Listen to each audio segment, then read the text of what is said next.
Assalamualaikum warahmatullahi wabarakatuh.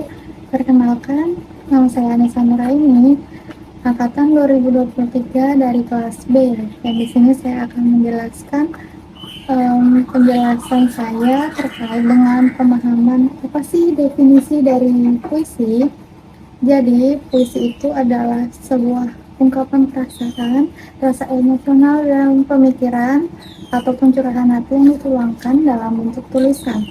Lalu ada beberapa jenis yang mendefinisikan puisi ini sebagai hakikatnya. Seperti dari KBBI bahwa puisi itu adalah ragam bahasa yang terikat.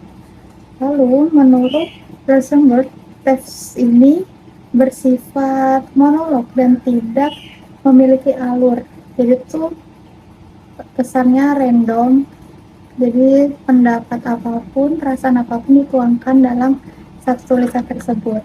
Lalu yang terakhir bisa dikemukakan oleh Profesor Wijaya bahwa mengungkapkan pikiran itu dan perasaan secara imajinatif merupakan salah satu definisi dari puisi.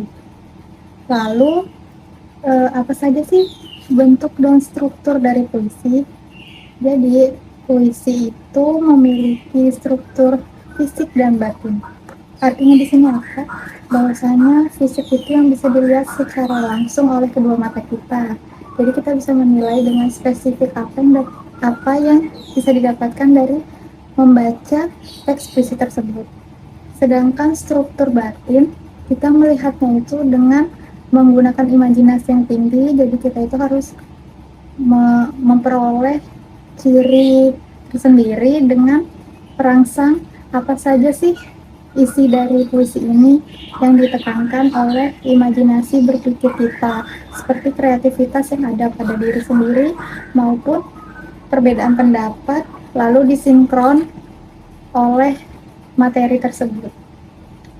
Lalu puisi sendiri memiliki rima, ritma, dan metrum, yang artinya rima itu memiliki pengulangan kata atau untayan kata yang bersajak.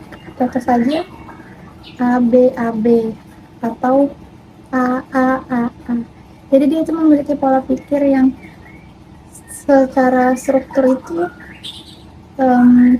bisa mendefinisikan dari isi puisi tersebut. Lalu ritma itu tinggi rendahnya suara. Jadi bagaimana kita membaca puisi dengan seksama. Jadi itu salah satu contohnya. Lalu ada juga metrum yang berdefinisi kuat dan lemahnya nada tersebut. Bagaimana kita memperolehnya, dengan cara apa, dan bagaimana makna sesungguhnya yang didapat. Setelah itu ada berbagai macam penulisan dapat dilakukan oleh para penyair dan penulis untuk mendapatkan nilai yang konkret dan setara. Contohnya seperti yang bersajak, seperti yang saya jelaskan di pembahasan sebelumnya, itu bisa bersajak A, B, A, B, jadi disusun secara merata, entah itu beberapa bait, agar bisa menjadi satu kesatuan yang utuh. Lalu bisa juga dengan tipografi. Jadi tipografi itu sendiri merupakan susunan unsur kata yang dilakukan secara bertahap. Dia akan membentuk. Kenapa membentuk? Itu merupakan satu definisi yang berirama dan agar terciptanya suatu urusan tersebut. Jadi dilandasi oleh apa sih hal yang ingin kita bahas, lalu hingga disampai puncaknya di ujungnya, maka hal itu bisa dapat disimpulkan gitu. Lalu puisi sendiri memiliki bait yang berbaris dan memiliki kata konkret yang sebenarnya, dan puisi sendiri memiliki majas agar agar kita bisa memahaminya secara leluasa dan konkret, seperti majas personifikasi yang berupa benda mati seolah-olah itu hidup. Ada juga majas hiperbola, jadi menggunakan diksi-diksi yang indah untuk mengungkapkan suatu pemahaman tentang teori tersebut, menggunakan pujian secara berlebihan atau pilihan kata yang imajinatif.